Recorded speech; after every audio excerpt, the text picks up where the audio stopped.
Mostly So close we're to about mute. No, you're not. Our show's being live streamed to Facebook, LinkedIn, YouTube, and Twitter. We're about to start. Everyone's here. Yay! Oh, silence your phones. I'm saying that because my phone is not silent. And Steve, you'll let me know when you want to start. I want to let you know that you want to start. Oh boy. Okay. All right, let me get a close up on Steve. Start the show. All right, and mute is off. And we're gonna go in 3, 2, 1, and Hi, Steve Gillmor here. This is the Gillmor Gang for someday in some month in some year. wow. That's how we do evergreen around here. Okay, joining us from London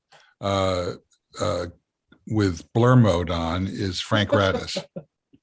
I can always turn blur mode off. Oh no, not that again.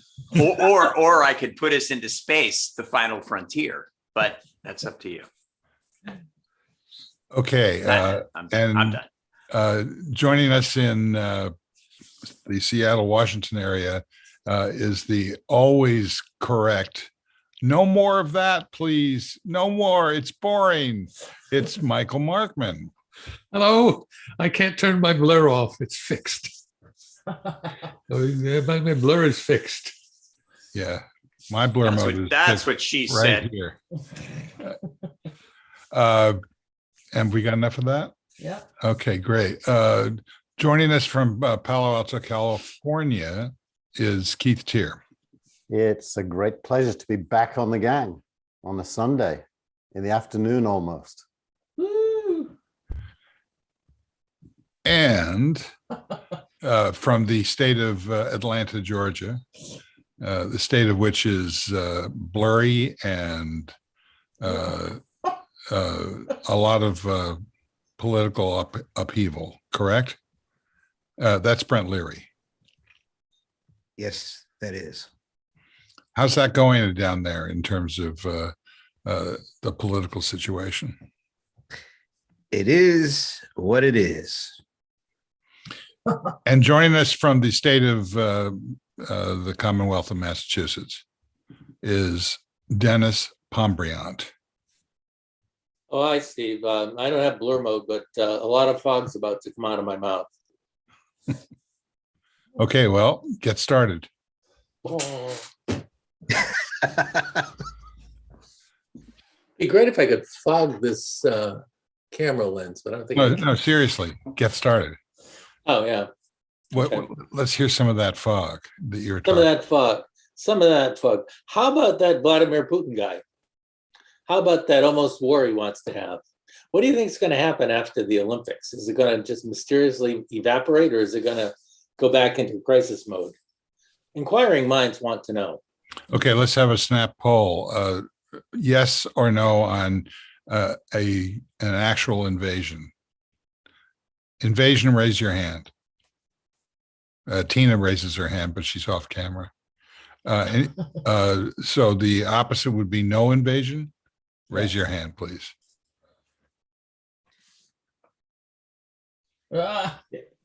Brent's raising his hand off camera to be cute. Great. I want to be like very you. slick. Okay, If so you if raise your hand off camera, does it matter? Does it really exist? Does it? Well, you get to say I told you so. Either way. There it is. But I bet if you asked each of us to give a percentage confidence level in our vote, it would be interesting. well, let's see how many people think it would be interesting. I can't believe you went for it. No, I don't.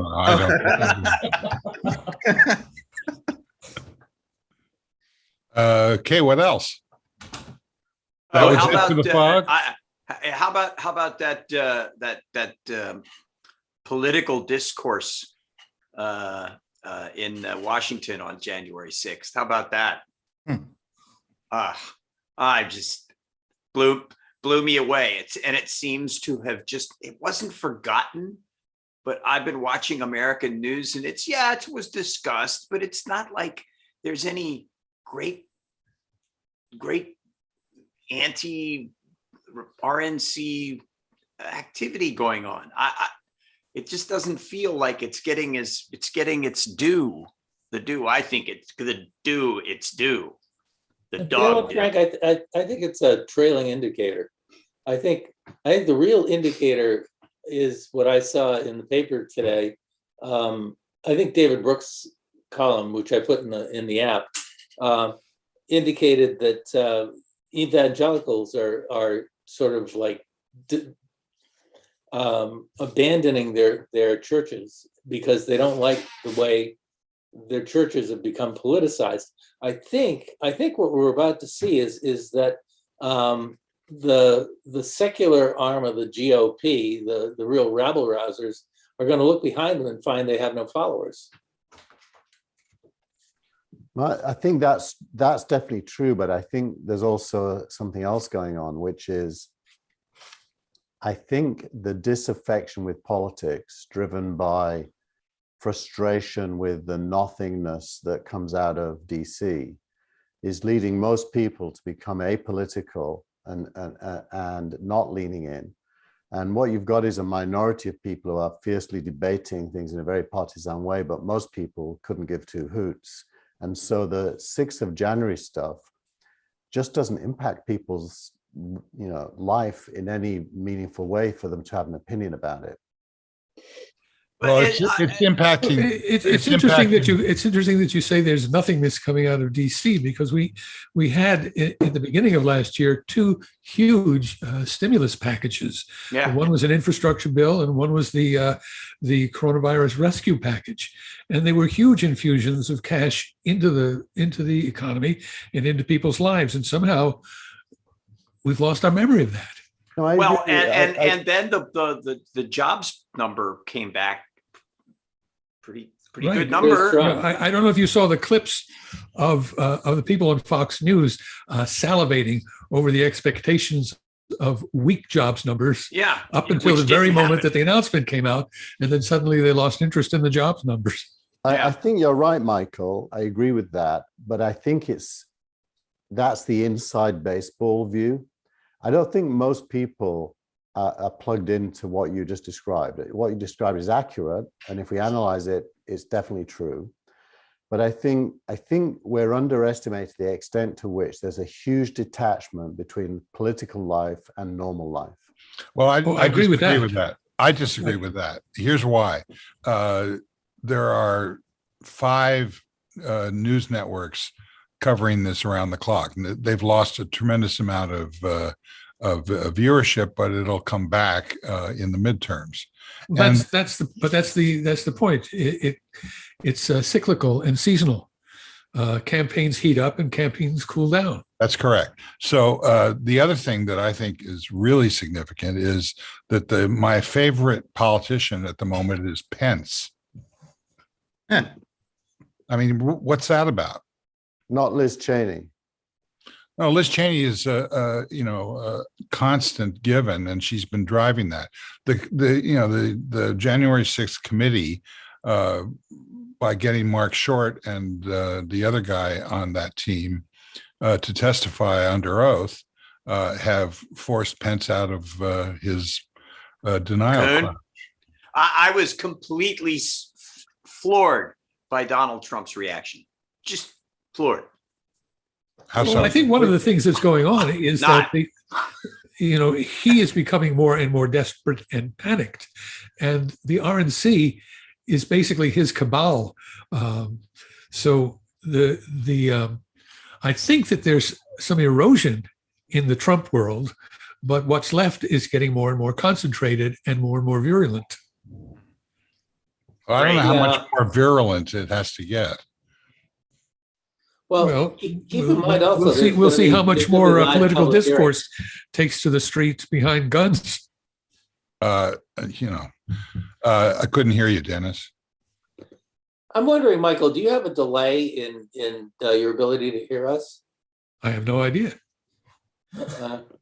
A tree in the forest, right?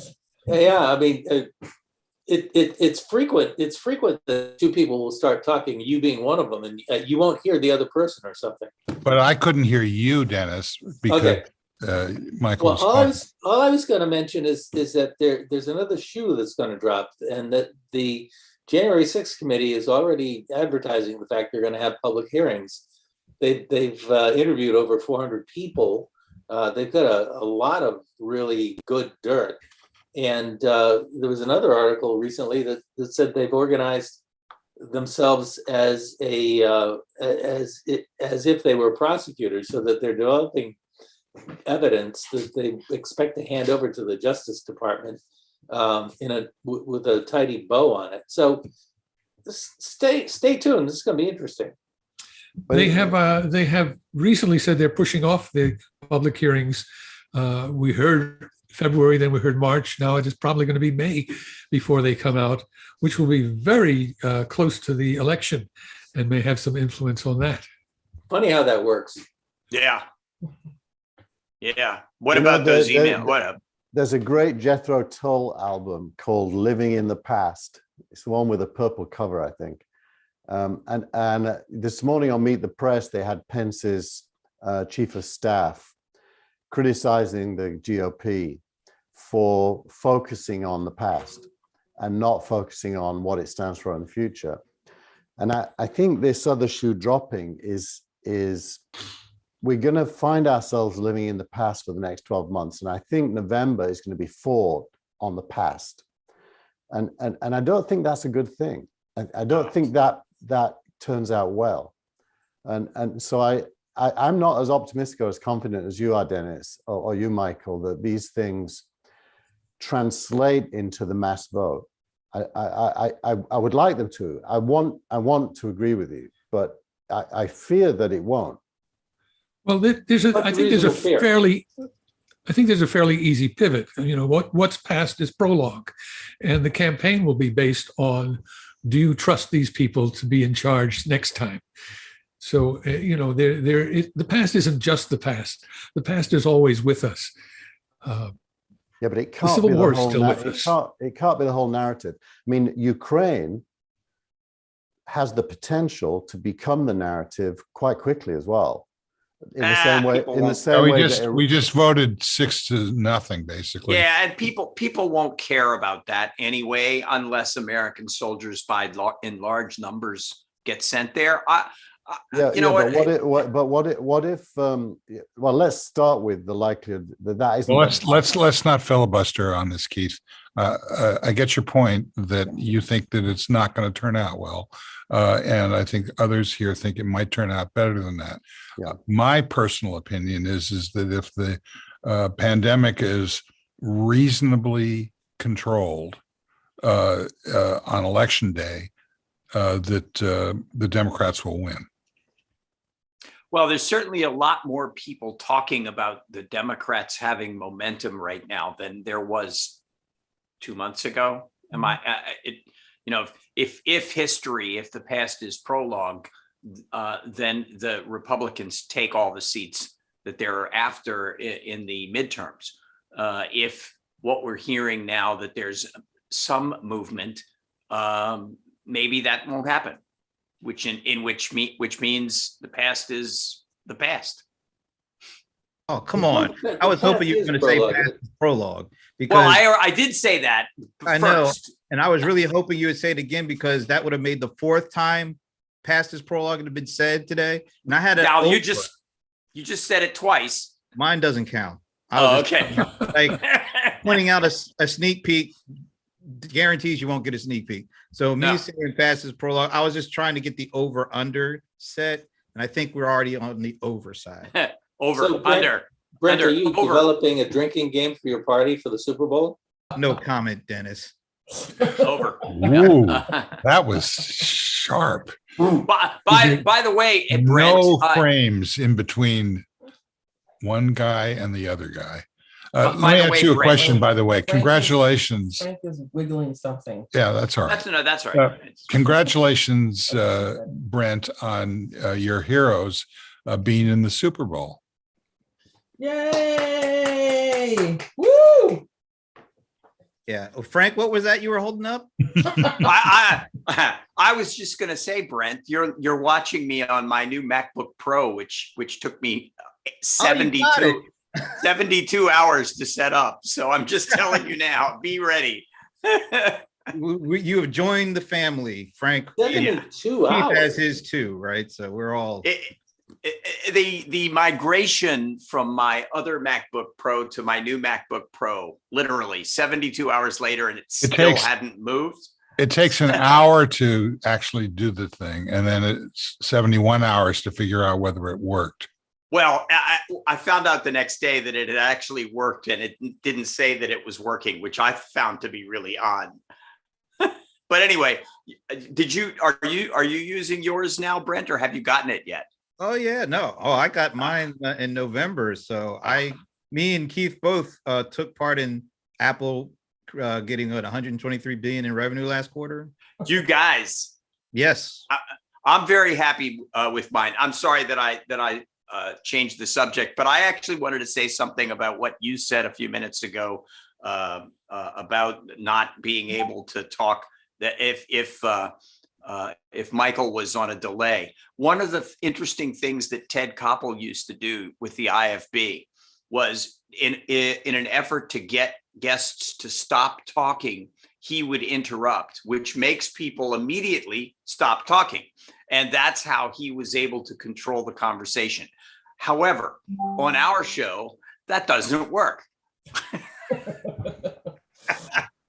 Well, thanks for that update. Yeah.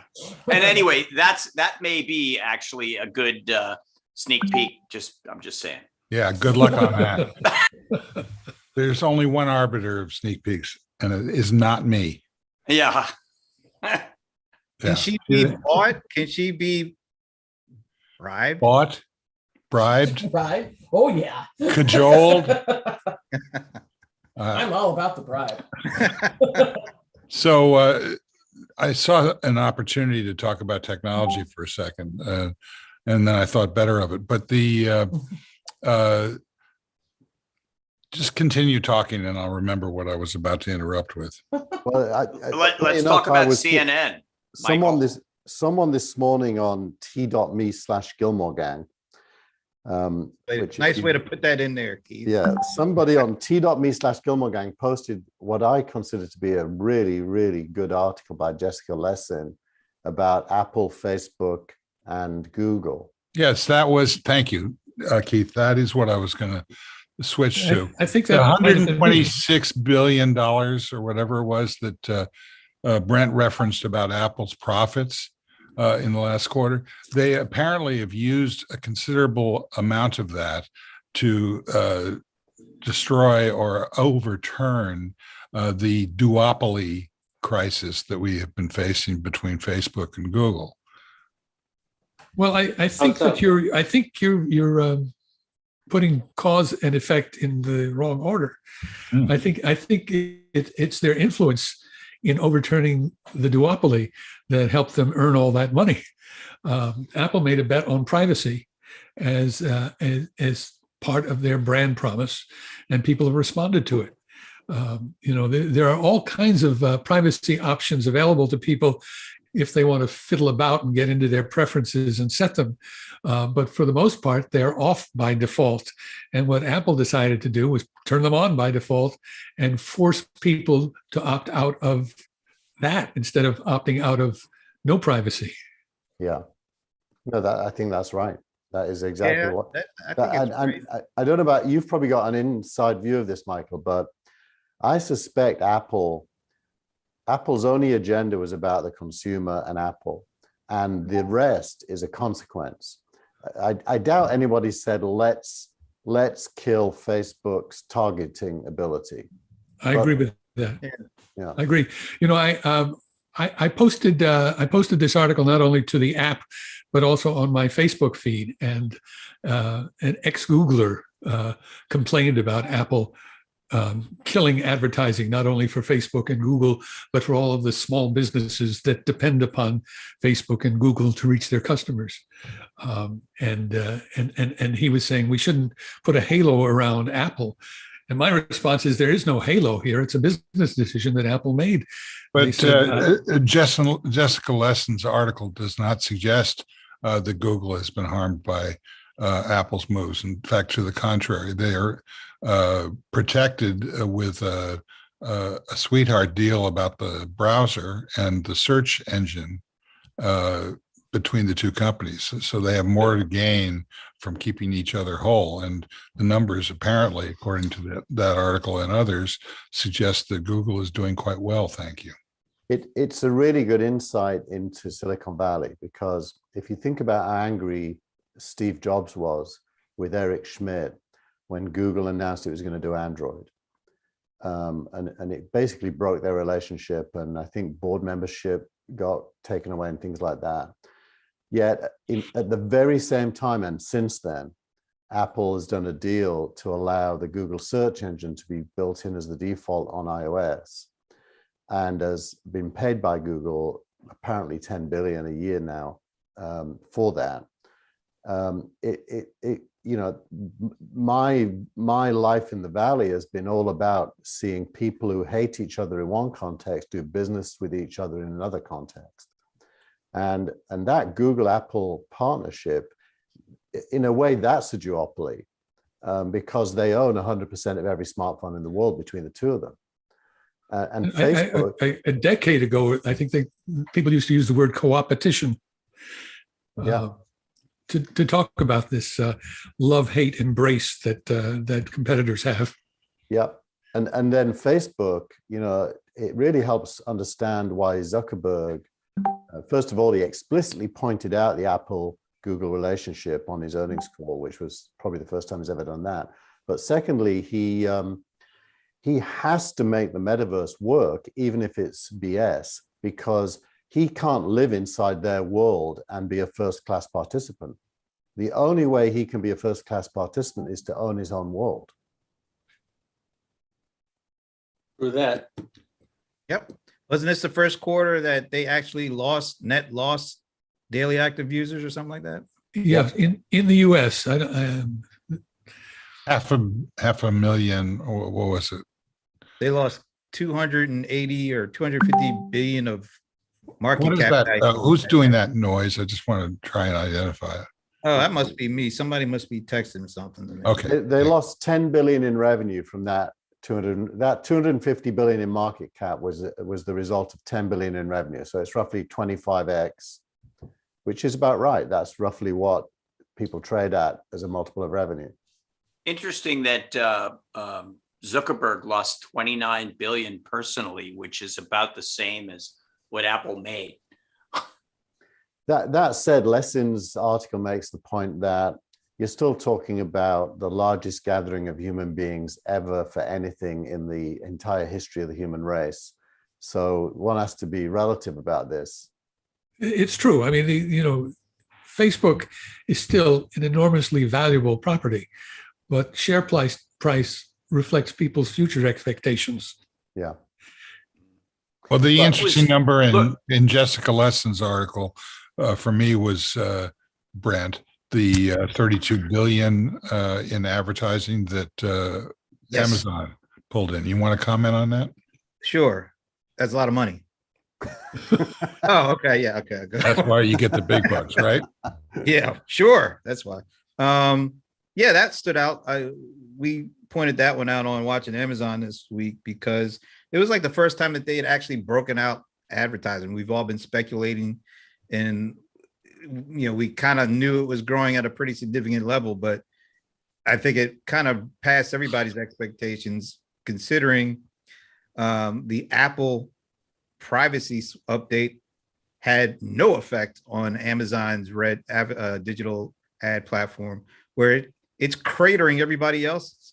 I think I read at least 4 or 5 of these earnings transcripts, and almost all 4 or 5, like from Facebook to Snap and some of the other companies, it was almost like reading something or watching a Scooby-Doo episode. And we would have made a lot more money if it wasn't for that meddling Apple 14.5 upgrade that basically siphoned off all of their opportunities to raise even more digital ad money. Can you explain the Scooby-Doo reference? Yeah, every episode of Scooby-Doo, and we would have gotten away with it if it wasn't for those meddling kids. I don't know what you think, Brent, but part of the narrative around the Amazon call was how they were increasing the price of Prime due to having raised the cost of labor by increasing wages. And if you go back to when the strikes were happening and unionization was being attempted in various Amazon places, and it looked a bit like a crisis, and you look at what the management there has done to navigate from there to where they are today, and raise Prime prices without a backlash, and you contrast that with Zuckerberg's management of Facebook through his crisis, you kind of get to the point that it's all about leadership quality, and Facebook doesn't have it. Right. Well, there was less argument about the increase in Amazon's price than there was about the increase in Netflix's price. That's because Netflix increases every damn year, it feels like. Yeah. Whereas Amazon, we did a poll on Facebook asking people, would the price increase drive you to drop Prime? It's like 90% said no, maybe even more than 90%. Yeah, one of the things it's not about the programming; it's about the value you get free from it. shipping. Yeah. It's And free shipping. there was a great article. Well, it's that also the fact that Amazon is increasing the value of Prime by all of the add-ins. So it is the free shipping, and then on top of that, it's the programming, and on top of that, it's a music service. So you keep getting more value from Prime, and they raise the price. Whereas Netflix basically has the same product, and the only thing that changes is they have different shows each quarter. So you keep getting the same thing, and they charge you more for it. And Amazon manages to give you a little bit more and charge you more for it. Apple's the same with Apple One. We have a family Apple One, and it now bundles, I think it's 2 gig of space, music, fitness, games, everything's bundled in, iCloud. Those are the 2 subscriptions I would never turn off, for sure. Well, that's the funny thing. Make sure you guys watch Reacher. Trust me. Yeah, I was going to say, Indoor. what they've done they've raised the size of Reacher significantly from what's that guy, Tom Cruise, 5'7" to this giant. Yeah, that guy. Yeah, it's good. It's good, and people are talking about it, and who benefits? Amazon benefits. It's good. Well, even when we were looking at, people were not just answering yes or no, but people were like, I can't live without my Prime, and it's still a huge bargain. I would pay $50 more, and I would still get more value. I mean, it's amazing how passionate these folks were about this price increase not meaning anything, and I found that kind of odd. It's like, well, it's a pandemic after effect, as free shipping in the pandemic. Okay. There's a thing that Amazon does in America that they don't do over here, and that is when you go into a Whole Foods, you get a discount on food, a discount that often, if you're spending $50 or $60, it could be $5 or $6. But every time you go in, they don't do that here. That is a really valuable thing. They're discounting the markup. You know what? Even so, if that's where you shop, discounting the markup is still a discount. Yeah. But Amazon does something very sneaky with their pricing. The phenomenon of shrinking the size of the candy bar and keeping the price the same. Everybody does that. Amazon whittles things off of their free shipping. Certain orders can't be shipped for free. Certain orders will only be shipped if you get a $35 minimum. So, they have lots of levers that they're pulling. That's a great thing. Levers. Yeah, I bought something today that when the final price came down, I said, why am I being charged $5 shipping on this one particular product? Which I kind of went, oh, that's weird. Anyway, I paid it. I just went ahead and paid it. Weird. I bet it's all depending on where that item is and where you are. And they've got some algorithm that, optimizes based on that. I bought something. I ordered it on a 10:56 a.m. on Friday, not this Friday, but the past Friday. I got it by 3 o'clock that same day. And I didn't have to pay anything additional. It's probably because it was a product that was in the right location, close enough to me, where they can, entice me because it says you can order it today, Yeah. you can get it today, and they gave me time frames in terms of you can get it between 2 and 6 today or 6 and 10 today. I was surprised though. My product was like 2 towns away. Wow. It was crazy. So all of what we're talking about is how they use these price increases to plow it back into customer experience. When we first started ordering books, it was like a week. Now we're getting stuff like a couple of hours after you order it. I know. I don't I've mind had paying an for order where I ordered at night and found it on my doorstep the next morning when I got up. That's hard to beat. Yeah. And you get movies on Keith, top can of that. you try and stay on one video source rather than whatever you're trying to do? No, it's I like because the battery just died in my camera. That's what happened. I see. Ours are nice. So I was going to say that last week was a really bad week to have the name Zuck in your name. Yeah. Just- I saw your post in your Well, but- life sucks. all right. So you want to get into the, I had a clever transition for the Zucker.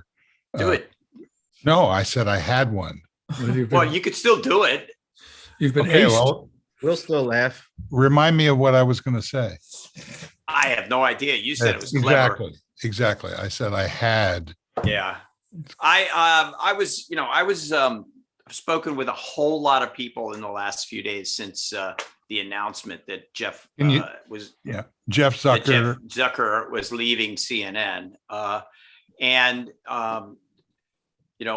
One of the things that came up almost all the time with the maybe 8 people I spoke with who are in pretty powerful positions there was that Jeff is intimately involved in the production of 3 of their big programs in prime time. That is, he runs the daily meeting, plus he runs the daily morning meeting, which is the editorial meeting.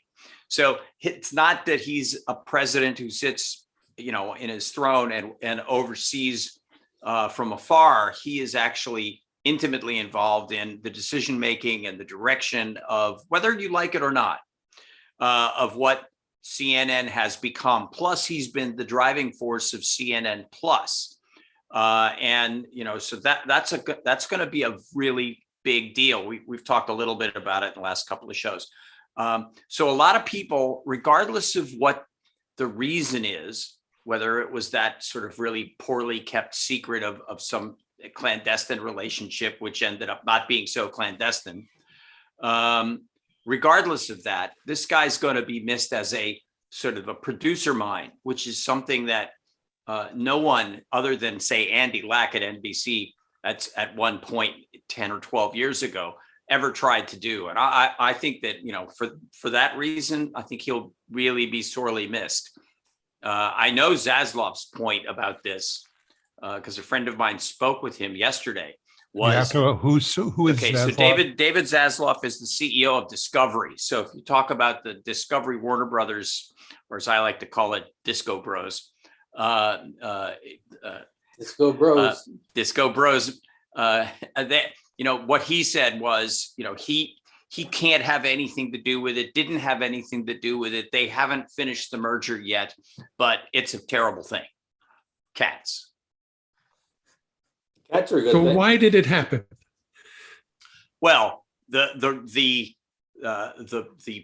what they're saying is that he didn't disclose a relationship I know what they with a said. subordinate. Right. I understand what they said.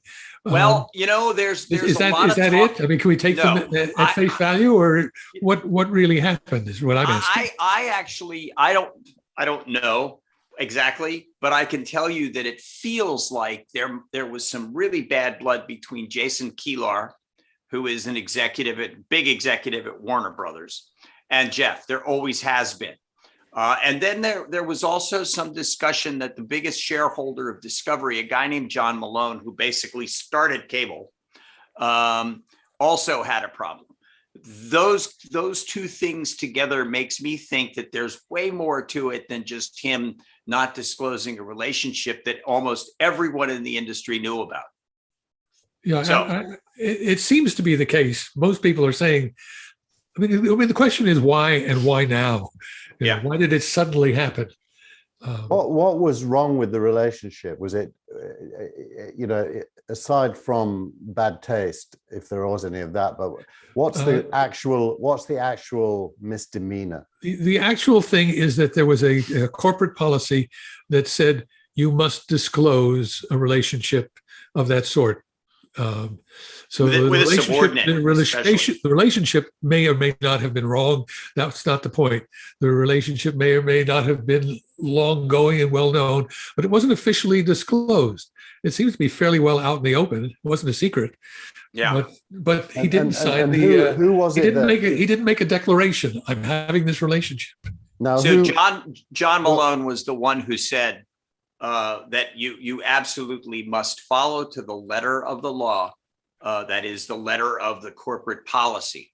And he made a big point of that. John Malone's a powerful character in all of this.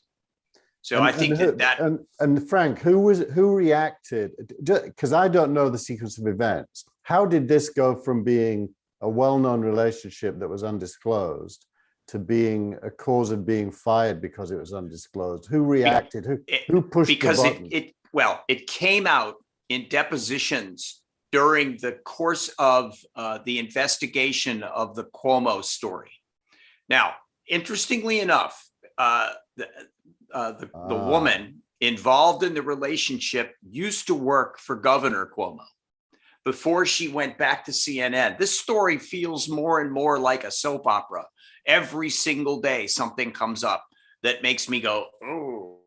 And now there's I was going to say now there's a call for the head of the woman in this.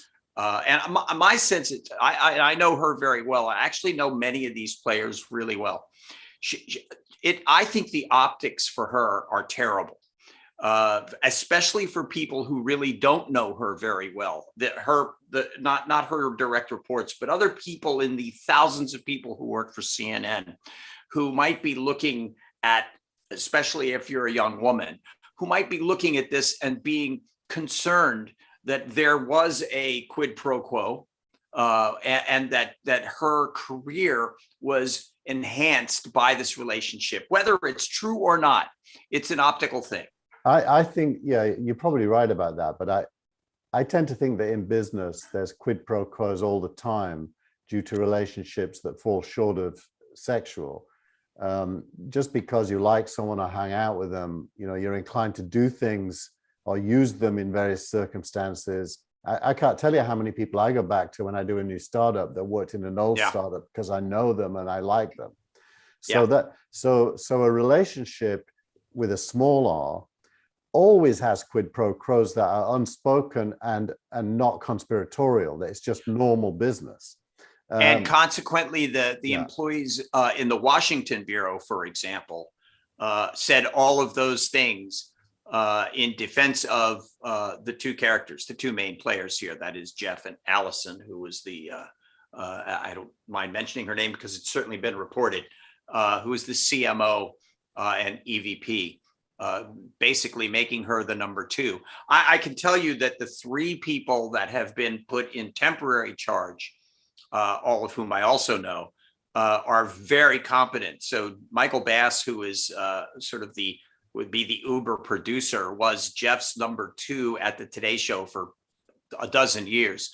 And then Amy Antelis, who came from ABC News, runs the documentary unit, which is certainly in the last 2 or 3 years done really good work. And a lot of people are talking about how great the documentary unit is and how important that's going to be for CNN Plus. And Ken Jounce, who is the sort of the editorial guy, has been with CNN and has been a pretty powerful guy there for a very long time when it comes to running the desk and the operation of CNN. So the main consequences are, CNN is probably not damaged. It's funny, in my professional life, I've had a similar situation I had to deal with. to do with two very senior people and who were consensually together but not disclosed. And I, as CEO at that time, didn't see fault. Yeah. And but however, my CFO and general counsel forced a situation where that one of those people was fired and the other one chose to leave voluntarily. Why? Because they were preoccupied with liability, not with what was right. Right. Yeah, You know, when I had sexual harassment training in a corporate environment, Yeah. they stressed that point that even if you have consensual relationships, there could be liability from people outside the relationship suing that favoritism was being shown and that a quid pro quo is being shown. So even if the relationship is completely kosher, other people might think it's not kosher, and that puts the corporation at risk. And I think that's part of the optics issue here. I might add one other thing, and I'm this is only speculation on my part, but there may have been a sense that CNN had actually moved too far to the left, and that its programming was approaching more of MSNBC than it was approaching Fox. And there is a conversation going on about them trying to get back to the old sort of Turner approach of covering the news, which is more down the middle. Now, I don't think that'll work. I also don't think that'll be a successful way of putting together CNN Plus. But that's something that's in the conversation pipeline. But you know what I'm going to say? The middle between fascism and reality is not a middle that anyone should pursue. Have you guys seen the positioning for Sam Shepard's CNBC news show that comes out? CNBC used to go to advertorials. Not Sam Shepard. Sam Shepard's an actor. Who is it? Oh, he's a playwright. A playwright. Okay, Well, he's also an actor. But anyway, CNBC have Shepard Smith. Shepard Smith. And the positioning is, we don't do opinion, we just do news. Yeah, nobody watches the show, by the way. Well, and let's also remember that one of Zucker's huge legacies is foisting Donald Trump on the American public. First at NBC, creating this fictitious image of Trump as a smart, successful businessman, and then at CNN, giving him wall-to-wall coverages for his early rallies. How about Trump's reaction? Whether or not he's a good editor or a good businessman or a good, editorial leader aside, he is also responsible for putting Trump in power. I love Donald Trump's reaction to this, and that is that Jeff is a giant sleazebag, which is interesting coming from the guy whose career was recast and reborn by Jeff Zucker. I will also say one final note on this, and that is that the folks that I worked with at NBC, and I've mentioned this a number of times before, that I worked on the Apprentice promos. Those of us who worked on those promos are all kind of slinking away from this story. It's been so long. Okay, I blame you. But I blame Frank. No, I actually want to say that the great folks who did the promos are good friends of mine, and they feel really bad about it, especially the guy that dubbed the "you fired" thing as he called it it was some kind of snake, you fired. He did that once, and it ended up in every promo for the next 3 years. The thing about having put Trump where he is, Michael, it's funny. I was reading Twitter this morning to do with engagement as a metric for subscription platforms and for advertising platforms. Whoever the tweet was done by was making the point that the form of payment doesn't change the need for engagement, and subscription platforms will do, unpredictable things in order to get subscribers, and advertising platforms will do things to get engagement as well for the advertisers. And if you think about Trump as a personality and NBC as a place that needs to make money, you can't really disagree that it was a smart move. You might not like the consequences, But if you're going to be in the game of getting paid for media, you're going to do stuff that attracts an audience and gets it engaged. And Trump was one of those people. That sounds like Spotify, doesn't it? Very like Whoa. Spotify. Yeah, Yeah, and very much like so. You know, I mean, the old ironclad law of show business was asses in seats, and now it's eyeballs on screens Yeah. and fingers on clicks. So in How that how many of us? So, a S's, snap eyeballs, poll- and fingers. I snap like that. poll- snap poll. How many people use Spotify? So if you had asked me 2 weeks ago, my hand would go up. Okay, good. So 2 weeks ago, how many people were using Spotify? I stopped about a year ago. Apple Music? I think I get that free. Yeah. not free. I would say, Amazon, Something and they throw it in. Amazon Music. Amazon? No, I mean, Yeah. it's free, isn't it? Depends. It's free But, or Amazon has two products. Yeah, Amazon. There's a Unlimited. limited music product that comes with Prime, and then there's a subscription product on top of that, which gives you, more tunes and more flexibility and the ability to download stuff. Okay, so Google Music. I think Google Music got folded into YouTube Music. Yeah, I'm I use confused it on about that. Okay, one of my raise their hand. devices. Google mine. YouTube Music. 1, 2. So now, when you say use, the question is, what is your go-to? Because I use all of the services because there are some things you only find on one and not others. People have a way of uploading really obscure music to YouTube that is not licensed to the other services, and probably not licensed to YouTube either, but it winds up there. Well, I So- used use, the word use, in order to abstract out the differences between subscription and advertising.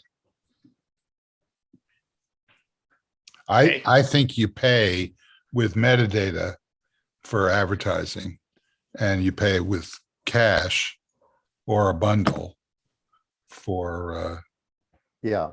Well, subscription.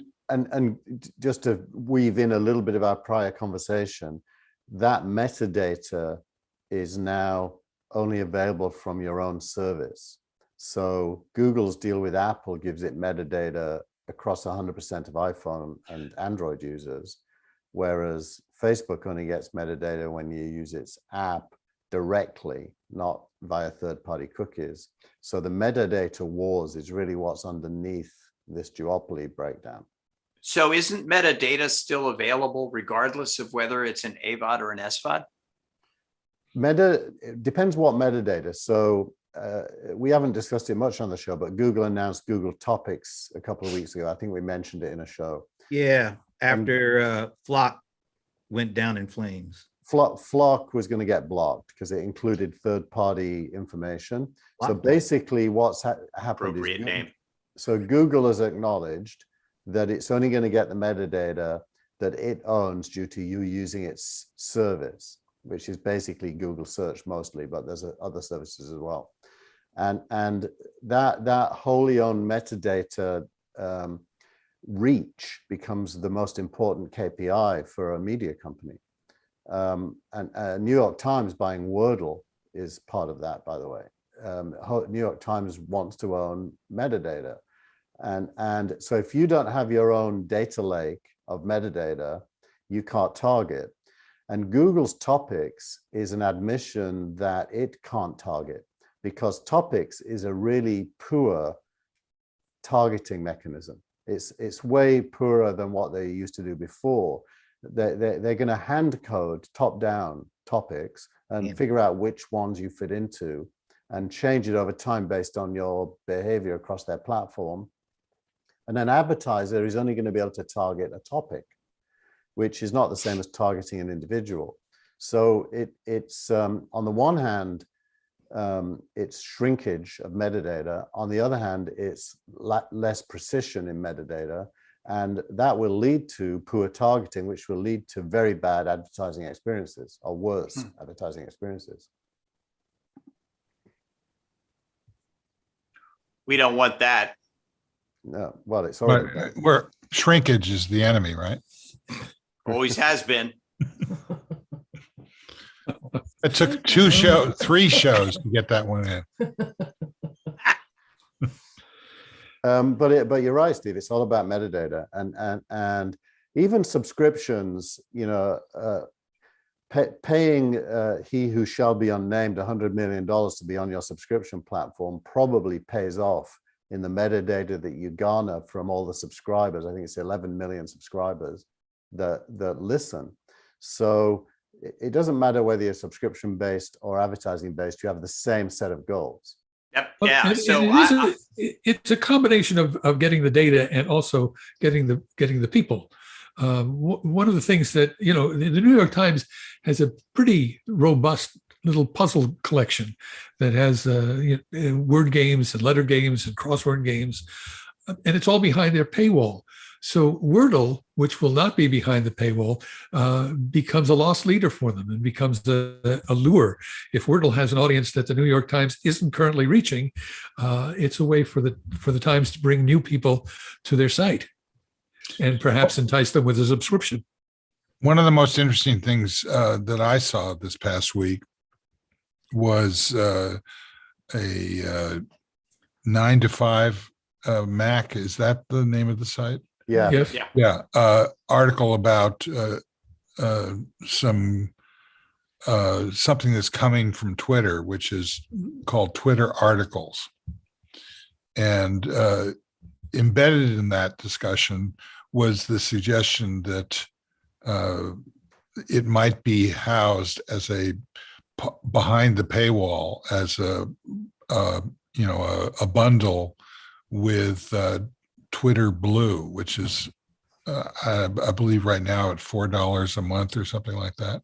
Yep. With a bunch of services that nobody cares about, but that would care a lot about this, because essentially it would open up a competition, or at least a market, with 2 companies, Medium and Twitter, for essentially hosting original content on the. But doesn't Review do that? It sounded to me like that might have been competition for themselves.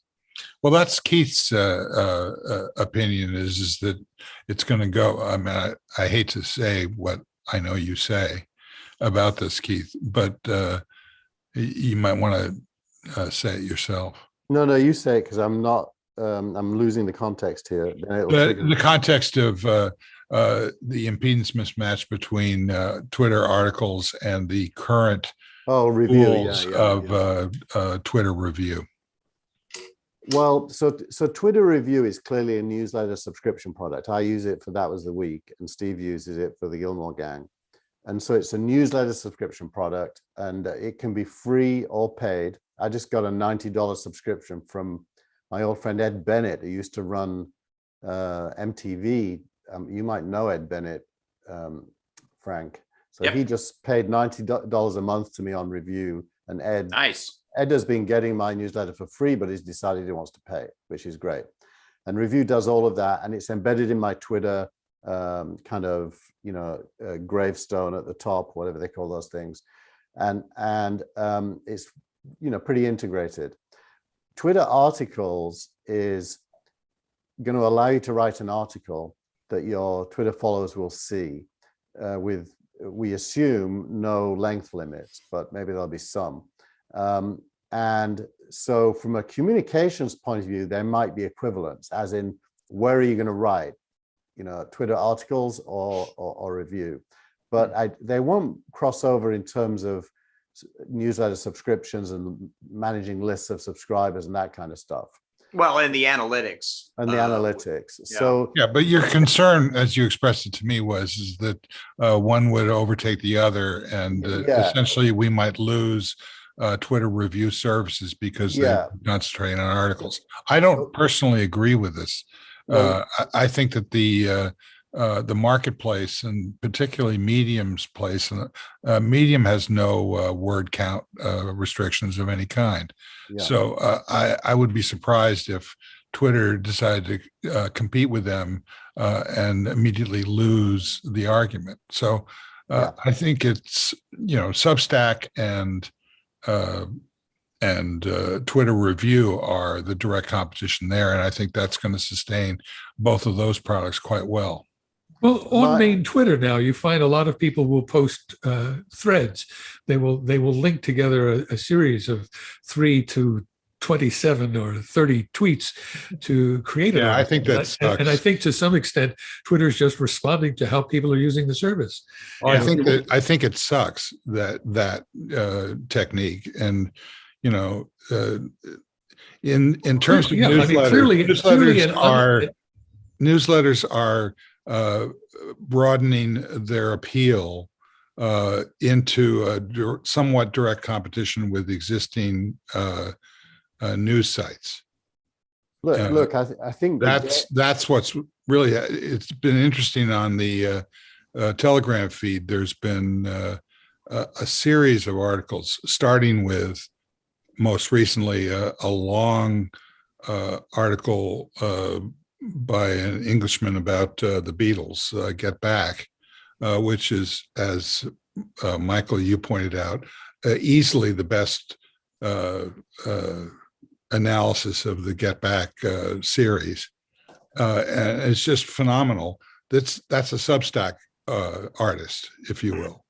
And there's one, there have been several. The number of existing journalism sites like The Atlantic and Vanity Fair that have had substantial articles on various subjects is now being competed with directly by these Substack authors. Steve, I just kind of thought this as I was listening to you, but it is possible that at Twitter, there are 2 separate product groups with totally separate goals. It feels to me as if articles speaks to the conversation we were having earlier about audience and engagement. So if you could imagine the New York Times being able to put lengthy pieces out on Twitter, suddenly Twitter competes with Apple News and other things for where you read the news. And I think there's probably one product group focused on audience and engagement and where you read the news. And I think there's another product group focused on creators and how you publish and distribute stuff and get it in front of your Twitter followers. Now, the real interesting question is, do they converge at some point, those 2 groups? Does it become a single product where the review stuff can be the source of an article, but not, doesn't have to be, but can be. So that articles is just a publishing platform, and review, just like the New York Times, is a legitimate publisher. Which is where this crosses over with the whole Joe Rogan, Spotify is a platform, isn't a platform, struggle that's underway. So I agree with your insight there as a potential. And I also see a relationship between that and what Substack has done with adding video. We're using their beta to test out some of the ideas around what do you put behind the paywall and what is the paywall really about, which is why I used the term use, Michael, earlier. I think there's going to be a paywall model that's not going to be about direct subscriptions, but about something that's more akin to the analyst model, where vendors basically acquire communities and pay their subscription fees. Yeah, well, that tips over into, I'm going to use you as an example, Brent. Let's say you do CRM players and you do a live show every week with all kinds of guests. But let's say in addition to that, you could get, some important person in the CRM space to go behind some kind of firewall for a more intimate conversation with people who everyone wants in the room. That division between events possibly paid for, possibly subscribed to, and free is a kind of an interesting line, and might be where Clubhouse and Twitter Spaces both see opportunity there through this concept called ticketing, where ticketing becomes part of platforms, event ticketing. There is a model of this going on right now in terms of Patreon, where people who publish free material, usually on YouTube, but on other platforms, supplement it with paid material that avid subscribers can contribute to. So it's all on a voluntary basis. You see people plugging their Patreon, and they'll do a podcast and say, support me on Patreon. You'll get an extra 20 minutes. Support me on Patreon. You'll get a preview. You'll get 2 days advance notice of the new material I put up. I mean, there are all kinds of gimmicks that people are using to try and goose a little bit more money out of their audience. So somebody should do that as a platform. And if you think about what PayPal did earlier in Web 1.0 to become the payments interface embedded in pretty much any website. So, Eventbrite and Evite haven't really extended themselves to digital events. And Hopin, which is this new upstart that's now worth billions, has built the platform for events, as in video and audio. And we need a little bug that says pitch underway. Right. Well, I'm not. You're in them. You are. No, I'm not. Connected to them. Hopin. Well, you're connected. Heavily indirectly. My old UK fund is a LP in one of the seed funds so it's very indirect. Certainly doesn't drive my opinions. I can tell you that. It's so far away from me. Okay. I want to hear Dennis's feedback on this, if any. I don't know. Okay. I don't have any feedback. This is all new stuff to me. I don't do social. This is going to always be a continuing search for equilibrium. People are going to try new ways to put content out. People are going to find new ways to find content and charge for it, or advertise to support it. It's all churning, and I don't think there's any quick winner or loser. Everybody's going to keep putting up new formulas. Don't you think it gets tedious to have so many different platforms and outlets? I mean, I do. The news, there isn't that much news that it can be replicated again and again and again. And what can be unique to some platforms isn't really news, and it's not terribly interesting. I don't care what celebrities are sleeping with each other. I think you're right there, Dennis. It seems to me that many of the platforms that had some identity in a niche no longer have that identity in the niche because everybody wants to pile in. I found there some interesting things going on, even beyond Patreon. There is, and I dropped one in to the chat, this Nebula. This is the chat that nobody except the people on the show can see. Right, for now, yeah. But it's kind of, I've seen this extension thing going on where and I'm particularly paying attention to some of the folks that are really heavily geared towards, being like technology, I guess, evangelists. I don't know if that's the right term or not, but they've got very significant followings on YouTube, like in the hundreds of thousands, if not millions, if not tens of millions. Somebody like that Marcus Brownlee guy who has, I think he's around 10 or 15 million followers on YouTube. He started as like a kid doing tech reviews, like literally like he was 12 years old. I think now he's mid to late 20s or something, but he built up a huge following on doing tech reviews, starting as a kid, going all the way to now. And there's like a relatively a handful of those kind of folks.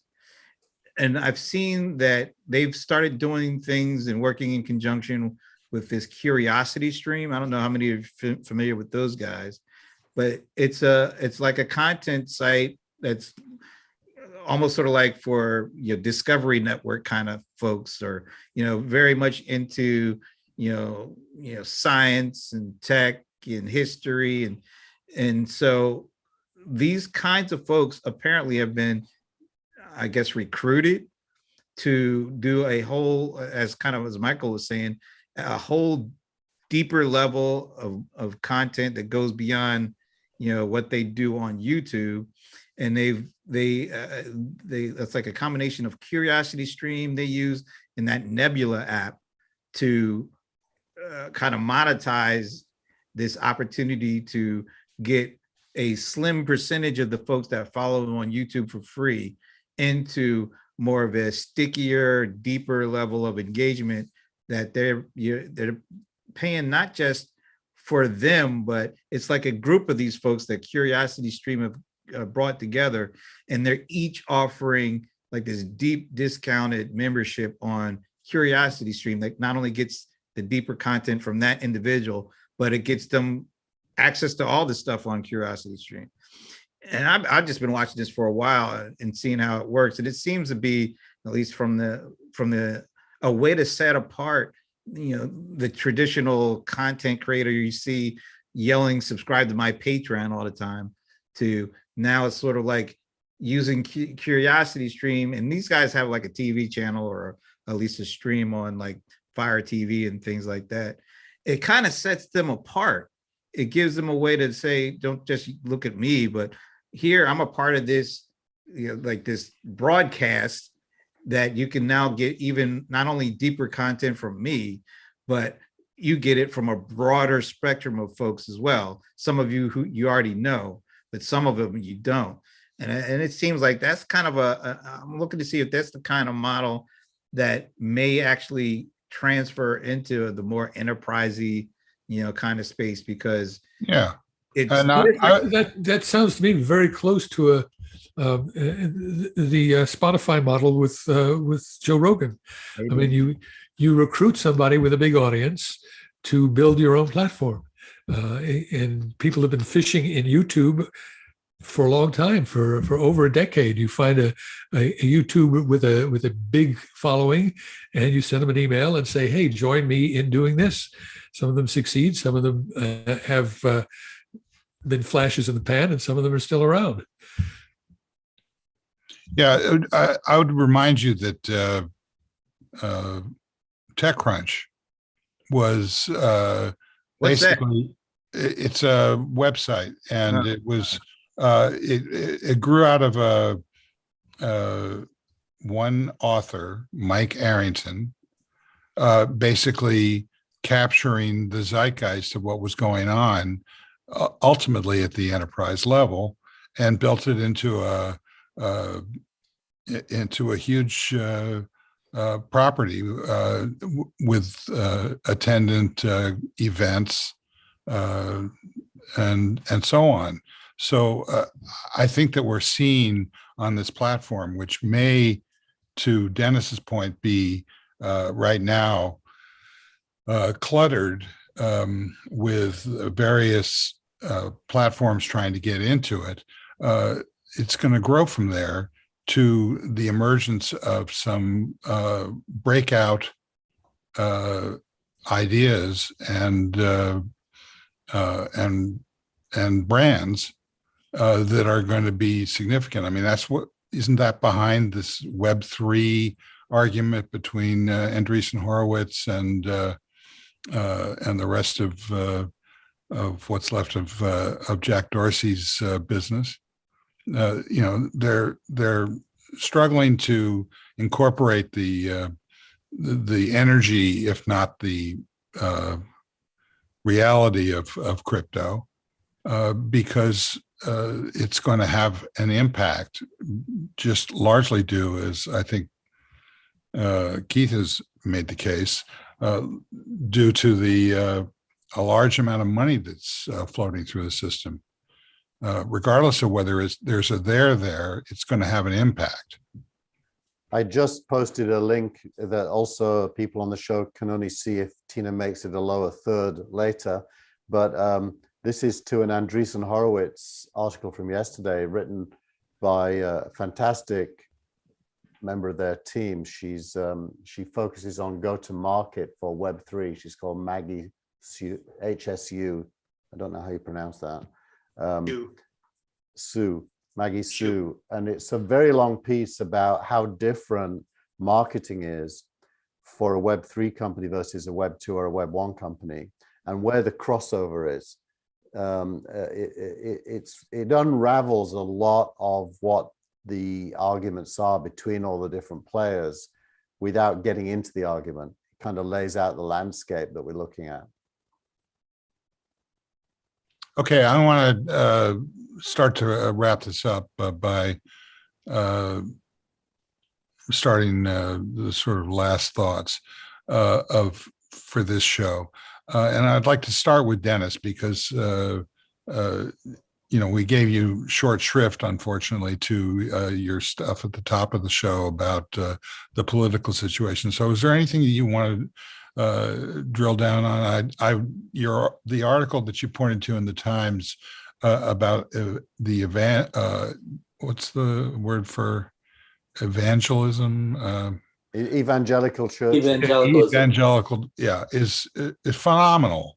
It's long, it's detailed. I had no idea why I was going to have to read this in order to prepare for the show. I ended up reading that and nothing else, because it really suggests where we're going to come out of this, partisan kind of back and forth stuff into the possibility of some smart people on all sides, weighing in to the future. Dennis, you want to comment on that?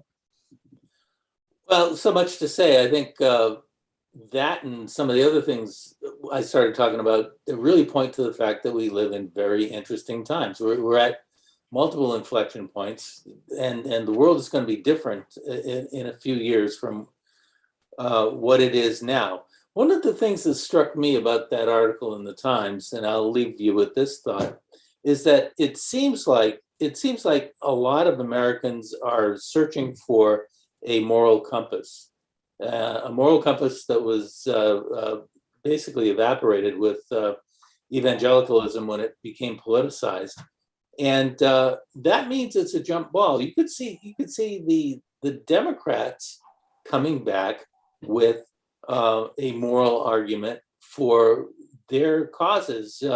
It could be as simple as look. I think about John Kennedy's speech in 1962. It was televised when they were trying to integrate the University of Alabama. He went on TV that night, and I can't quote him. He said something about the fact that this problem, the problem of segregation or opening up to society, is as old as the scriptures. And I think we can come back and think about that and think about how that applies to a moral argument for changing the dynamic in the United States. There's absolutely no doubt in my mind that DC has corrupted itself, and it's the exact opposite of a moral place, which it should be. Dennis, you commented in t.me/Gillmor gang. You said something about peak modernism. Unpack that a bit, because I thought that was an interesting comment you made. You got to read the article. It's a different article, peak modernism. But I my antenna go up whenever I hear peak, and the person who made that suggestion was basically saying, I think the pendulum has gone in one direction about as far as it can go. In that we're not going to get less secular. We're not going to get or even less secular. We're not going to get even less or more political. We've taken morality out of the public discourse to such a great degree that the only direction I think we can go in now is back towards more morality. And actually, when you talk about morality, I mean not the whatever the God Squad is preaching. I'm talking about how we behave in society based on what we want to have happen to us, not just what we want to do to the world. That's where peak morality came from for me. So modernity.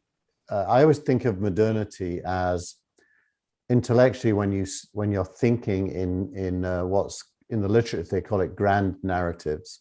So big overarching themes about life. And postmodernity I always think of as micro narratives, what you can do in your life, and in a way, postmodernity is all about the individual, and modernity is all about all of us. So I like modernity, and I don't like postmodernity because it seems to be how we got into the mess we're in, where everything's about me, me, me. Well, exactly, but keep in mind the word was not post, but peak. Yeah. Peak. Oh, you were also implicating or suggesting a connection with what the tech community was in for as a result. Can you explain what your comment meant there? Generally, it's my personal belief that the tech community has gotten so wrapped around the capitalist ideal that it's divorced itself from an understanding of doing good for people, doing good for your customers. I think there are a small number of companies you could count on one hand, companies like Salesforce, that actually think about their capitalist role as much more than vendor customer, but vendor and employee, vendor and partner, vendor and community. Things that have been sort of circulating since about 2018, when not the conference board, but the other group came out and changed its definition of what a corporation's good for. And there used to be this, it's like civilization or barbarism are the two possible futures. Civilization is human at core. Barbarism is driven by money at core and individual self-interest, not collective self-interest. And big tech, because of the structure of society, ultimately you become a public company and you have a share price, and you've got to have growth, and that growth has to be significant. Drives behaviors which are very removed from the original, insights people had when they started their businesses. Well, not just that, but consider the dichotomy you just brought up could end up being the East-West dichotomy for the next 100 years. Think about what Vladimir Putin is doing. He hasn't said it, but he's threatening the energy supply to Europe. You don't do that to your customer. I mean, if you're Putin or if you're Xi Jinping, maybe you do that. But that's not, I don't think, how the West views capitalism or how it wants to proceed going forward. And I think if Putin does something like that, he's going to be in for a rude awakening, because there's a great deal of renewable energy, for example, that's easy to get at, that will put him out of business, just as the discovery of North Sea oil and bringing it to market in the 1980s was a major contributor to cratering the Soviet Union. We could have a long conversation that we haven't got time for now about that. I'd love, it'd be fun. I note the Olympics, which kicked off this week, in a pretty impressive opening ceremony, has to be said, which is great in 4K on YouTube TV, by the way. Afterwards, Putin and Xi did a 5,000-word joint statement about, the position we are in at this time in history in the world. And I certainly feel this for myself. I don't have any empathy with China or Russia because I don't read anything that would allow me to understand it. But I suspect if I did, it isn't the narrative we think it is. Okay, that's your last thought. Yeah. I've had too Michael many. Markman. I've been sitting here confused about notions of the pendulum swinging one way or another, because I think we have multiple pendulums going on, and they're swinging in different directions. And I'm trying to figure out where is the pendulum. We are so siloed and factionalized into different groups for all across all kinds of dimensions that it's very hard for me to see where the trends are. Frank Radis. So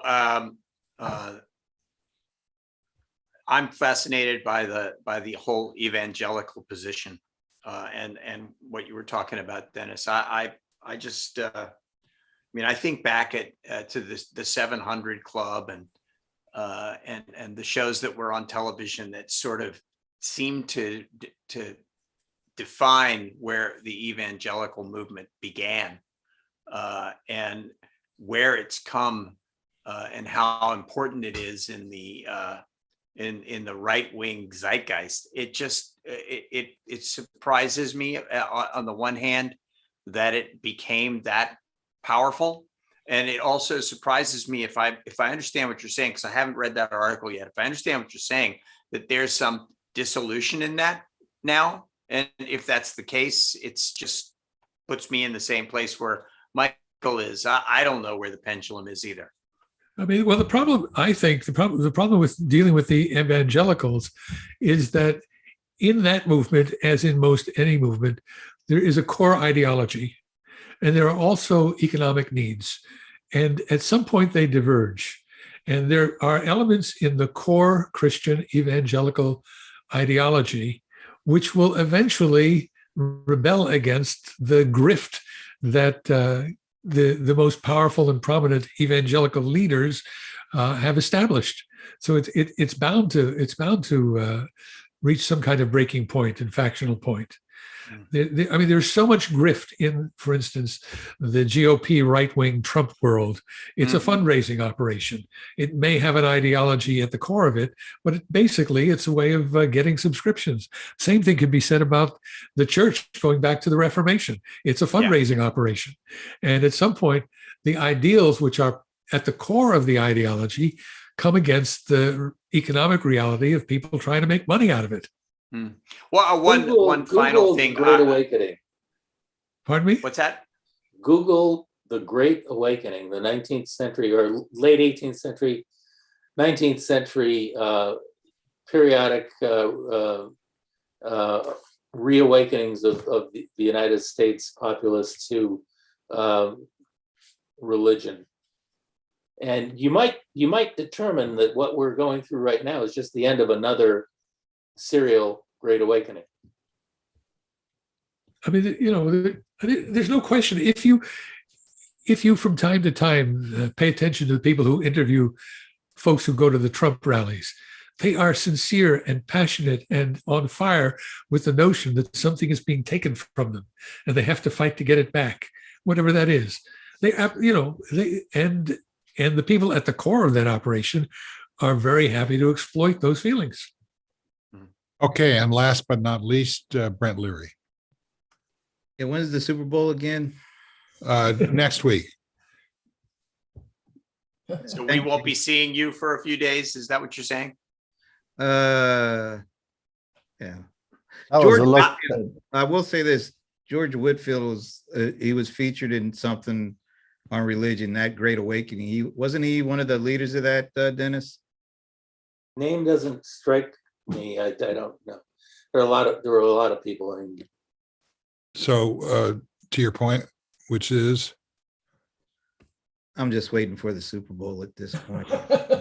I actually was going to say I'd love to see Putin on CRN Players. Oh. Did you work that out? But apparently Tucker Carlson was really wondering why, we care about Ukraine. We should be on the side of, the other big guys. So Did you see the news that Tucker Carlson has more young Democrats that listen Yeah. to him? That is stunning. It's insanity. Yeah. Brett, See, Brett, if you somebody can't get should- Putin. if Has you can't get anybody Putin- ever seen Tucker Carlson and Joe Rogan in a room at the same time? No. No. they don't look anything alike, though. And they're completely different entities in terms of I their shtick. I worked with Tucker Carlson when he still wore a bow tie,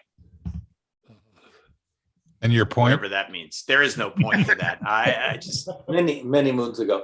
He's just All right. bragging. If you can't get Putin, try Josh Hawley. Right. He was- basically yeah. does the same thing.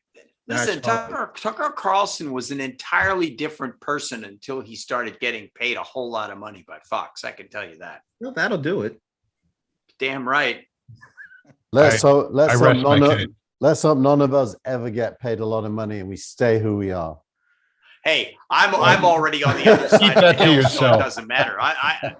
It can't I've got happen a to me. granddaughter that doesn't agree with you, Keith. Yeah.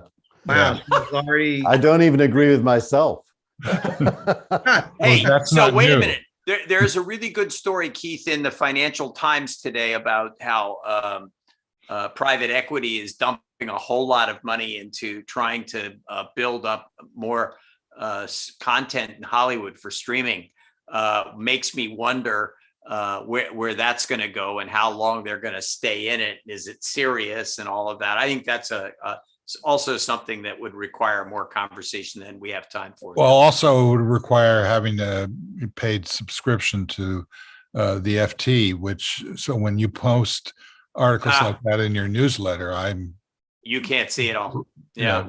know, One thing they did pay for is La Fortuna with Stanley Tucci as the lead. It's on AMC Plus, so it's one of those subscriptions most people don't buy, but it's really good. Well, just watch Reacher, people. Okay, I want to thank everybody here, and especially our producer and director, Tina Chase Gillmor. Oh, thank you. All right, nice show, guys. I really enjoyed this. This made my Sunday. Thank you. Well, And Brent, we promise not to have a Gilmore Gang next Sunday. Oh, you could do whatever you want. Yeah. And you will not be having a Super Bowl party, will you? no, we heard about that last time.